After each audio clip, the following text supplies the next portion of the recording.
Good evening. Good evening. Hello out there. Hello. Woo. How's it sound back there in the back? Good? All right. Happy to see you all this evening. You need a gavel. I do? How's that? Yeah. Attention. I'm at the mic. I can't, not very well. So nice to see you all. Welcome to Ghost Town Poetry Open Mic. It's 2016. How did that happen?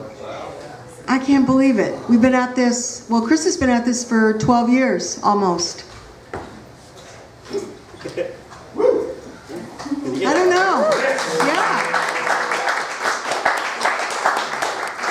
So when life gets stressful, she asked me, would you ever stop? And I always say, I'm not going to stop as long as they keep coming. So as long as you keep coming, we'll keep doing it. We'll be here. We'll be here. That's right. Wow. I mean, I was thinking about that earlier today, just about the fact that we're in 2016 and this has happened monthly, and I think you've missed twice in 12 years? Twice in 12 years. I've missed a lot more than that. He's totally dedicated, but it's really fun. And as we were sort of putting the schedule together, and this book's out way far in advance, and I remember when we were putting the schedule together for January, for this month, and we were really excited because I call it a homegrown reading in a way. When we have folks that have been coming to the series for quite some time that are local folks, and so you will really have a great opportunity to hear some of our own homegrown talent tonight. So I wanted to just say a couple of things to you. First is to show you what the happy hour menu looks like. Woo! Happy hour! Yes. So our thanks to Leah Jackson for having us here, for opening the space to us every month. And she also has special happy hour prices every month. So please be good to your bartenders. They're working hard over there. And yeah, so there's some specially priced items for you tonight.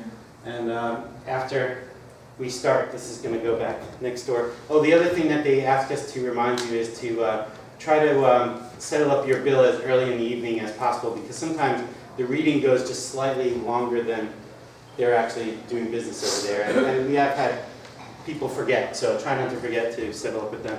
And then what else? Oh, 2 bathrooms, one through the black door right at the back of this room, and then another one in the wine bar next door. And they've done this great thing of putting curtains that helps a lot with the noise. If you go back and forth, if you just make sure that those doors are shut and the curtains are drawn, it'll help us with if things get busy next door, for it to be a little less If they noisy. get rowdy over there, then we'll just have to get equally rowdy over here.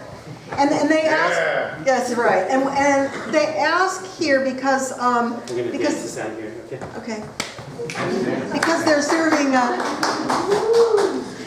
serving alcohol, and they also have non-alcoholic drinks and tea and coffee and food and dessert and all of those kinds of things. But because there's alcohol served, they ask that if you have a drink, wine, beer, whatever other kind of alcohol you might be drinking, that you not go this way to the bar, not out onto the sidewalk, because it's a violation. You just go back and use the back door to go into the wine bar. So, having said that, yay.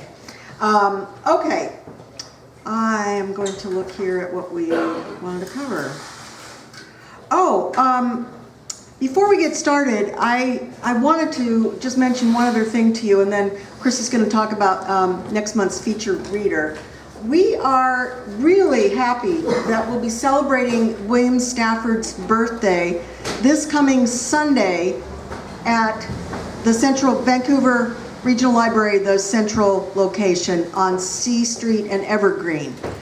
That's the 17th, isn't it? Sunday's the 17th? Sunday the 17th at 4 p.m.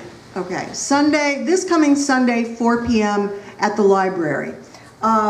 Would you just mention who the activities that are happening there? Yeah. So the reason that the Stafford events exist, besides the fact that William Stafford is a well-known poet from this region, is to help people become familiar with William Stafford's work. So whether you are already a fan or you have no idea who he is, you're welcome to come and share one of Stafford's poems in a Stafford open mic. And then Jennifer Pratt-Walter, who many of you have seen here, will be there. She will read some of Stafford's work, and she's also going to play the harp, which she plays beautifully, while I read a few works from Stafford. But really, anybody from the community who wants to read a work from Stafford, or if you happen to have studied with him or had some kind of encounter with him, those are the kinds of things that happen at the Stafford events. It's basically a celebration of his life and work. And like I said, even if you've never heard of the guy before, read a few of his poems and bring one by to read in the open mic, and that'll be 4 o'clock on Sunday. Yeah. Okay. Don't go too far. Talk about this event next.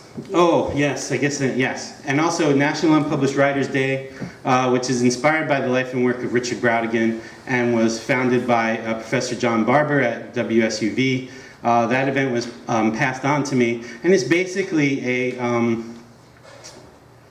it's an event that's really dedicated to people that are kind of new to the process of writing and wanting to learn about, how do you get things published, how do you deal with editors, just those kinds of basic things which can seem really huge and insurmountable when you don't have the answers to them. And then, so part of the idea behind Unpublished Writers Day was to try to connect some of the people in the community with others in the community that are a little bit further down the road, have some experience to share. So we're going to have, Tony will be one of the speakers. We're also going to have Christy Krug, who I know some of you are very familiar with, April Bullard, and Mel Sanders, who those of you who have been with the series for a while remember as she was the owner of Cover to Cover, which was our home for 8 years.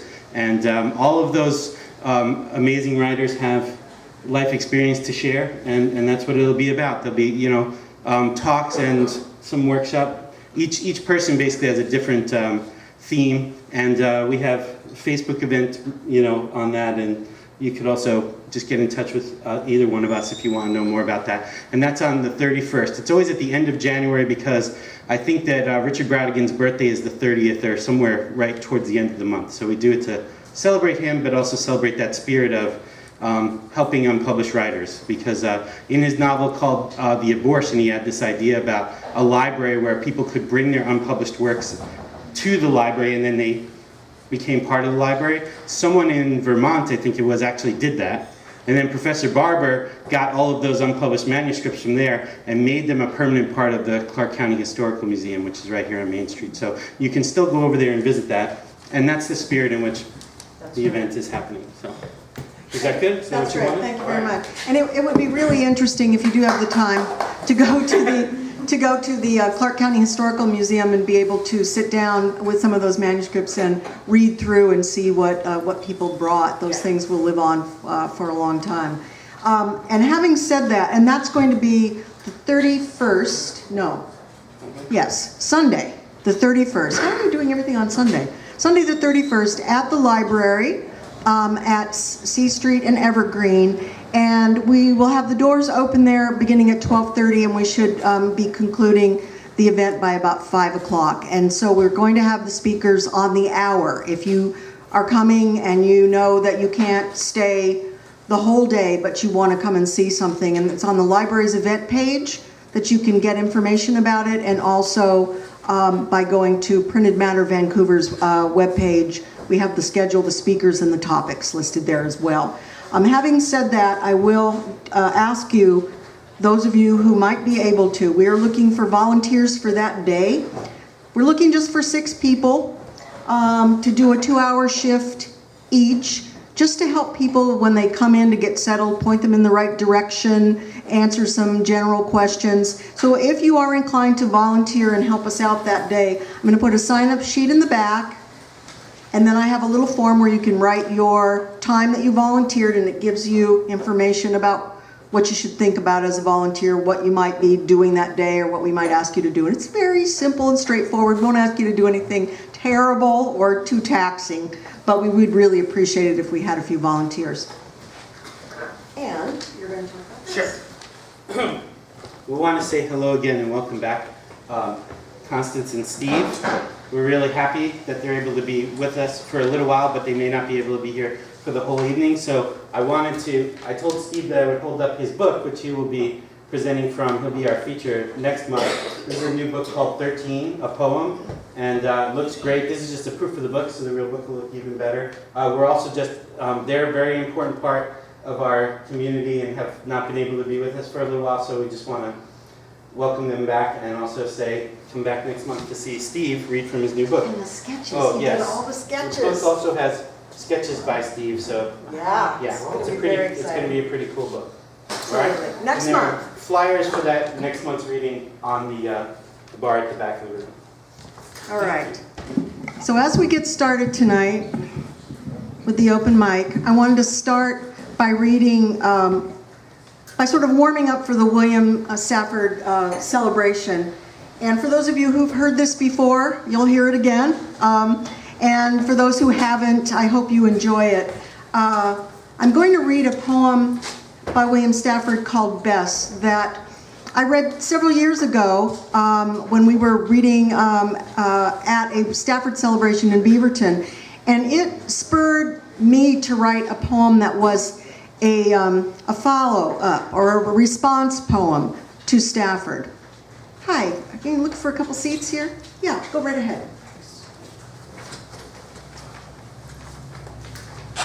So this is Bess by William Stafford. Ours are the streets where Bess first met her cancer. Sorry, this gets me. She went to work every day past the secure houses. At her job in the library, she arranged better and better flowers, and when students asked for books, her hand went out to help.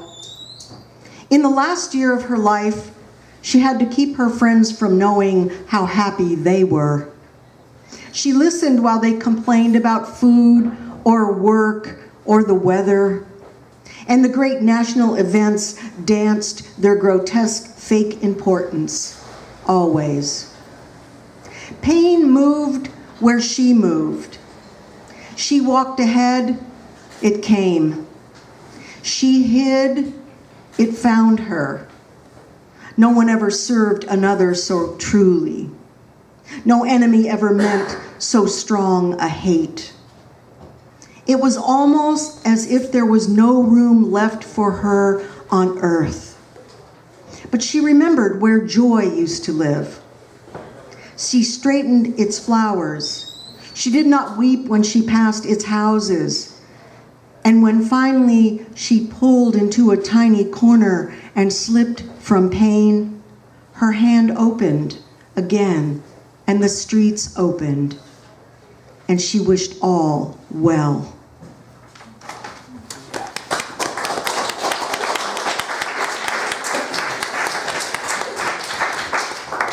I was really touched by that poem.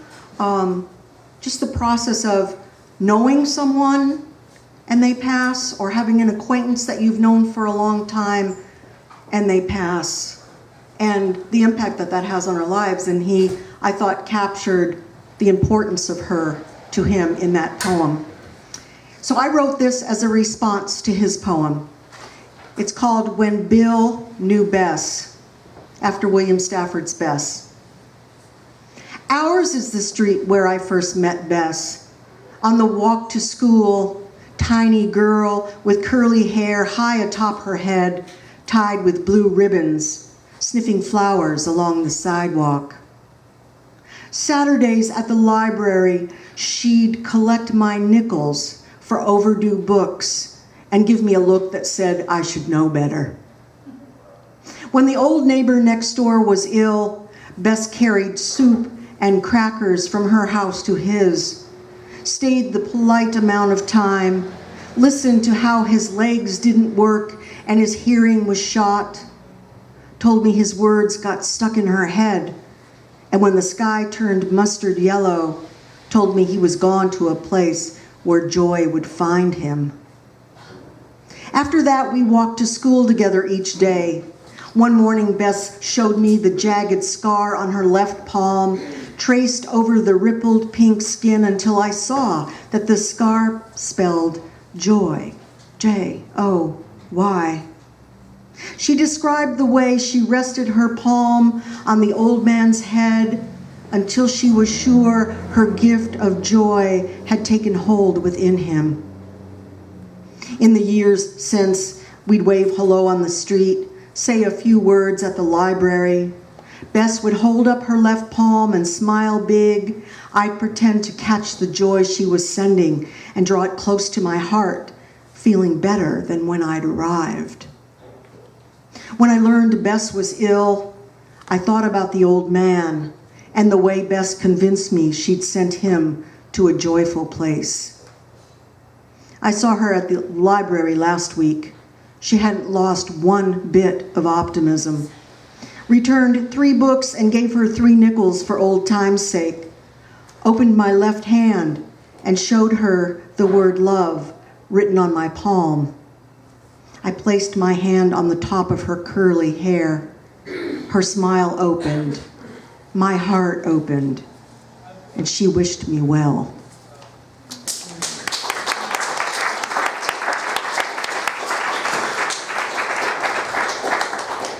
Thank you very much. Thank you. Our first reader tonight, as usual, Tiffany Berbish-Ram. Tiffany.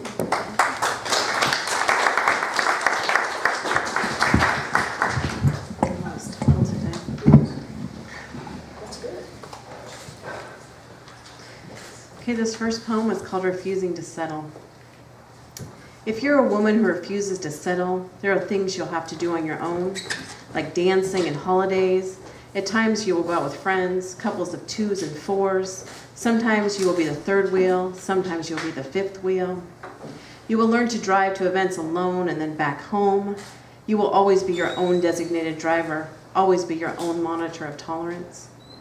If you are a woman that refuses to settle, you will learn to do many things, like climbing on roofs to remove the pine needles, to hang Christmas lights. You will know how to mix concrete and mend fences, move hundreds of pounds of rocks. You will know how to fix leaky faucets and put oil in your car. If you're a woman that refuses to settle, there are many men who will offer to help in exchange for the pleasure of your body. They offer their services for a price they deem as fair. If you're a woman that refuses to settle, you will want to ask for help, but know the price is too high. Even if it's cooking dinner or agreeing to a date, you will have men that may change a word in your poem you wrote and take credit as if they gave birth to each stanza, then try and belittle you to make themselves feel better. If you're a woman who refuses to settle, men will want to keep you in their back pocket, want to pull you out when their ego needs stroking. When you are a woman that refuses to settle, you feed off compliments of how impressed everyone is at your strength, how they know they could never do what you do. When you are a woman that refuses to settle, you know how to hustle, make paper appear when it seems impossible, honor all the commitments before time has run out. If you're a woman that refuses to settle, people assume because you are single, there's something wrong with you. Swap your strength for being a bitch, discount your confidence as arrogance. When you're a woman who refuses to settle, you keep a watchful eye on people who say they are your friends. The women will stab you in the back. The men will say you led them on. You will just walk away. When you are a woman that refuses to settle, you are always on the verge of settlement, for it would be much easier just to give in, place all your wants, desires, aspirations, and dreams far below the surface, so far out of reach. If you are a woman that refuses to settle, you have pulled yourself from the grips of drunks and manipulators and mental and physical abuse. You know there is no going back. If you're a woman who has settled, you have continuously built yourself back up, been your own best friend, proceeded with caution in any friendship with a man. If you're a woman who refuses to settle, you always have a plan, a goal that keeps you focused and keeps your mind from wandering through the oceans of loneliness. When you're a woman that refuses to settle, you know you may spend the rest of your life alone.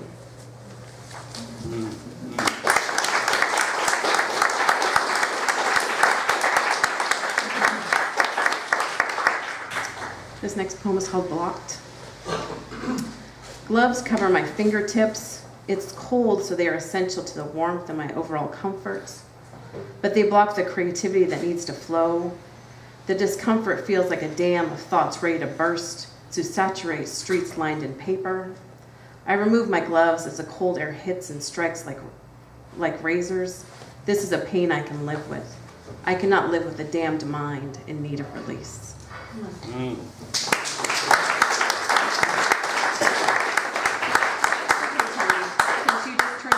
64. I'm not going to sing this, but I'm going to read it for you. Yay! Happy birthday. Thank you. Most of you will know this, but Bryce and I were going to try and do it, but we just didn't have time. So here we Well, go. where is he? He's at home. I should have had him phone in. I know. Okay. When I get older, losing my hair, many years from now, will you still be sending me a Valentine, birthday greetings, bottles of wine? Absolutely. If I'd be out till 2:45, would you lock the door? Will you still need me? Will you still feed me when I'm 64? You'll be older too, and if you say the word, I could stay with you. I could be handy, mending a fuse where your lights have gone. You can knit a sweater by the fireside. Sunday morning, go for a ride. Do in the garden, dig in the weeds. Who could ask for more? Will you still need me? Will you still feed me when I'm 64? Every summer we can go rent a cottage in the Isle of Wight if it's not too dear. We shall scrimp and save, children on your knee, Vera, Chuck, and Dave. Send me a postcard, drop me a line, starting point of view. Indicate precisely what you mean to say. You're sincerely wasting away. Give me your answer, fill in the form, mine forevermore. Will you still need me? Will you still feed me when I'm 60? Yay!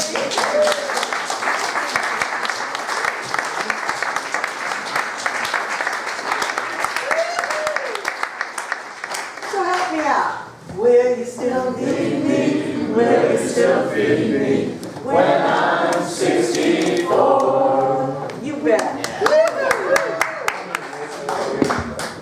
All right, our next reader, Rob Katsuma. Come on up, Rob.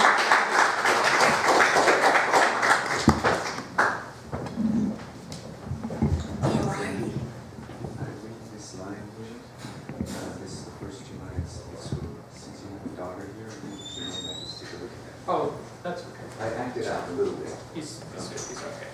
All right. You don't need it? Oh, okay. All right. Okay, I'll be reading the opening of a play that I've written and that I perform.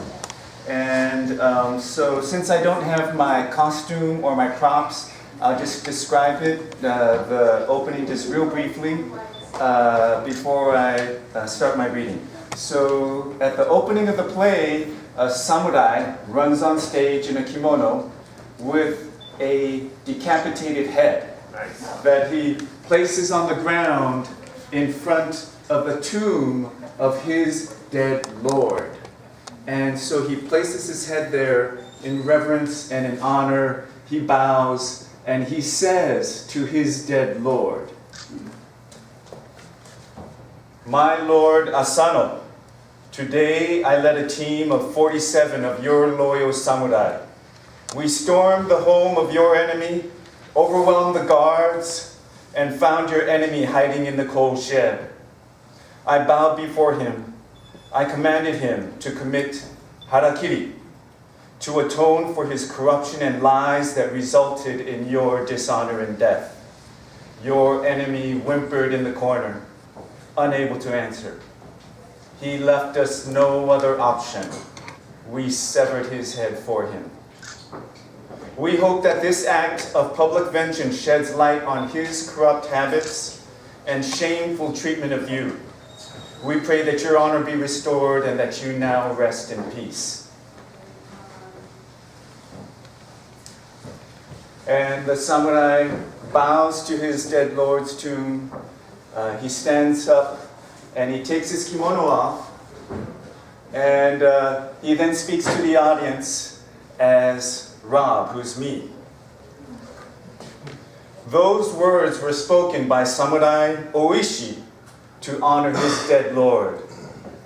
The samurai's act of vengeance openly defies the emperor's previous decision to not punish their enemy. Imperial law dictates that the 47 samurai be sentenced to execution. But the story of the samurai's bravery leaks out. Their dedication to Bushido, the samurai code of conduct, ignites a public that catches fire. When they walk down the street, people cheer them on like heroes. Bowing to public will, the emperor spares the 47 samurai shameful execution. He hands down instead an honorable sentence, harakiri, ritual suicide. Hara, which means stomach, kiri, which means to cut. On the appointed day, the 47 samurai show up, each accompanied by their appointee. The first samurai wields his dagger inward, stabs his stomach, rips it from left to right, twists 90 degrees, and up! Then their appointee slices off the victim's head in a single lightning stroke to prevent prolonged suffering. The truly skilled appointee leaves a little bit of the neck flesh uncut to prevent the head from flying off in the direction of the verifying officials. But they must never leave too much uncut, thereby causing rather than preventing suffering. Then the next samurai repeats the same ritual, and the next, and next, until all 47 perish. Japan's national legend is born and affirms its culture of absolute commitment. That's why the Japanese celebrate the 47 samurai for their absolute commitment, in this case to Bushido, the samurai code of conduct, demonstrated by their ultimate sacrifice. Thank you.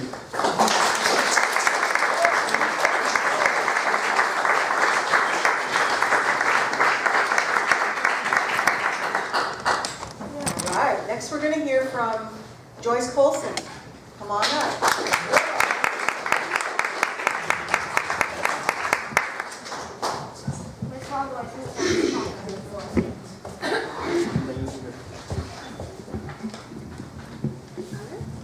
So, I host on third Wednesdays Paper Tiger Coffee Roasters open mic, and that's this coming Wednesday.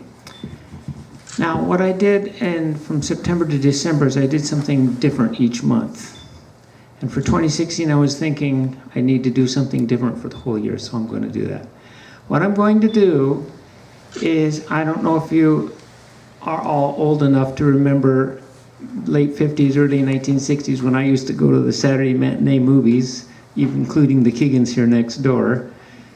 They used to show serials for the kids, chapter 1, chapter 2. And if you wanted to see the entire series, you had to kind of go to all the Saturday matinees for about 12 weeks in a row.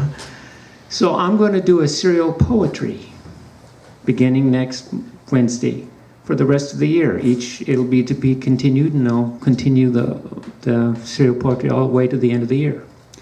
So that's a way of encouraging people to come to my open mic every month.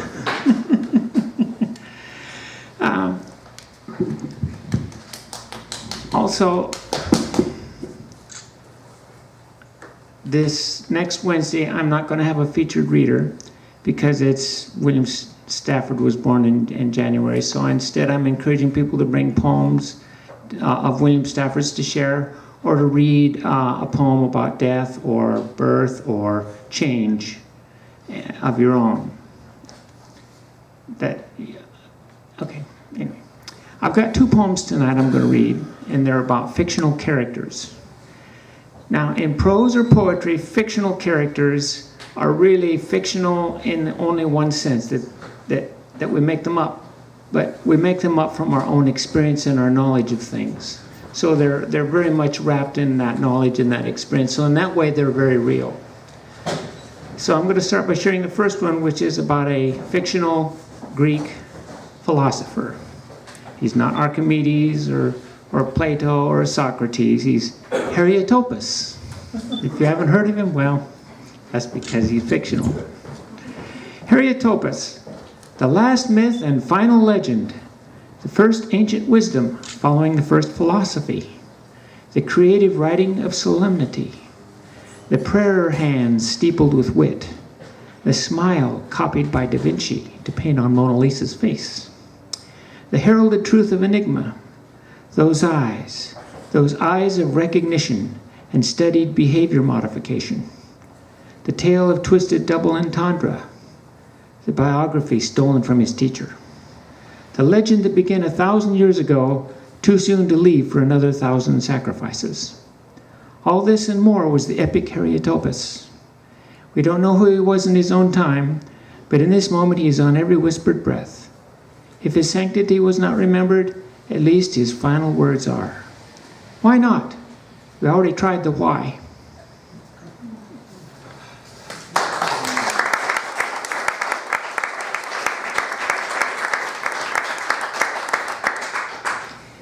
And this one was kind of inspired by all of the hoopla going on about refugees and immigrants, and it's called The Ballad of Miko Mota Mimota. There are no memories of a geisha for Miko Mota Mimota. Her love affair began with a marriage, and the marriage began with sex. There was no intimacy or romance. There was only the remote control of a husband. There were no memories of a geisha for Miko Mota Mimota. Her love affair began with a marriage, and that long affair was with chocolate, the sensuous taste on the tongue, the erotic morsel of sweetness. There were no memories of a geisha for Miko Mota Mimota. Her love affair began with a marriage, and that sumptuous wine was divine.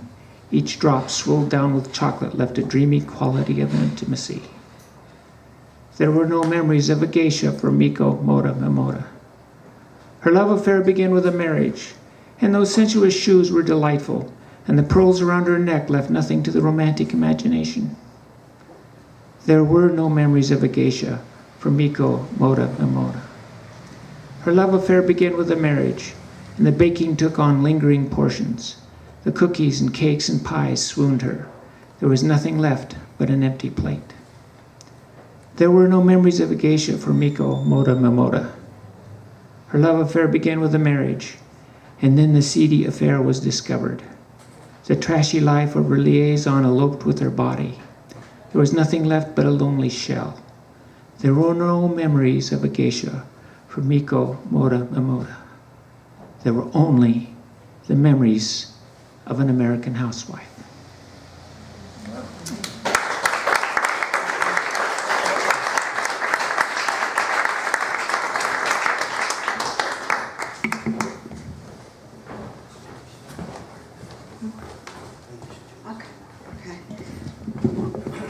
We'll have one more open mic reader before our featured readers, and it's going to be Ian Frederick Caton.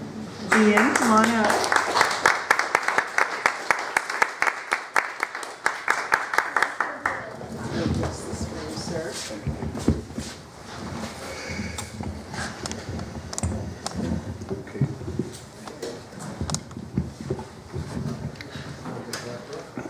Is it on?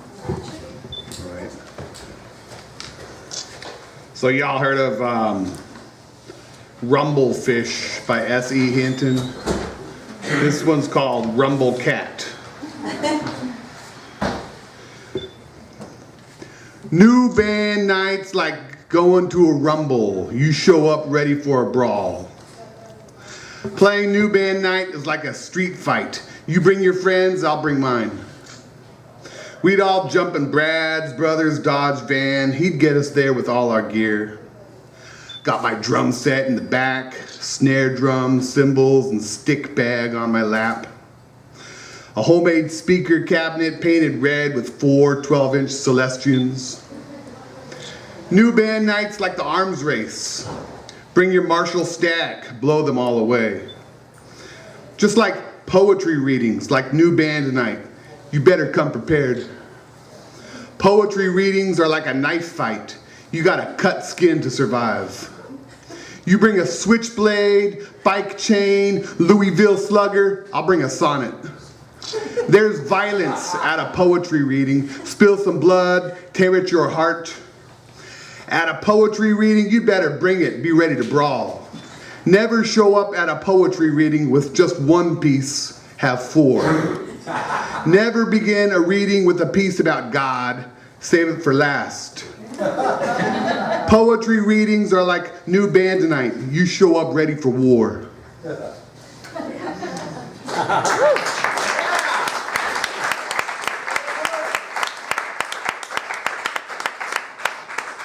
And this one's called For My Neighbor. Happy New Year's. Those black-eyed peas I'd soaked for 3 days before the new year, then seasoned with the ham bones saved from Christmas Eve, sauteed onion and garlic, a can of diced tomatoes, squeezed lemon, and Frank's hot sauce, tasted much better the next day, January 2nd, poured over rice and mopped up with flour tortillas. No, I don't want to talk politics. Take your fascist Trump bumper stickers and go home. Doesn't matter if you don't give a fuck and probably won't even vote. I don't need that kind of stress kicking off my new year. I think I found the key to the perfect random playlist. Filled my iPod with songs from Bob Dylan, 2 different eras, Bruce Springsteen, concentrating heavily on the Pete Seeger sessions, some Rod Stewart, Neil Young, and Leonard Cohen, Tom Waits, Bastards, Brawlers, and Ballers, the Magnetic Field, 69 love songs, all 69 of them, some Elliott Smith, some Velvet Underground, Tears for Fears, and Talk to get that 80s new wave synth pop feel going, and then Mark Hollis, solo acoustic album. Then sprinkle in some trials, research, and rehearsals from Soviet France, Thuja, My Cat is an Alien, Lee Ronaldo, Jim O'Rourke, Hafler Trio, and the Dead Sea. Bake in some heavy stuff from Sun O and Nuth Grush, just to give it that nice crust. Then finally add Michael Jackson's 25th anniversary Thriller for that sugary sweet topping, and press shuffle all. And then go home, dear neighbor, to your right-wing politics and your apathy for those who don't have a boat in their driveway and a motorhome parked in some lot waiting to take their kids to Zion National Park.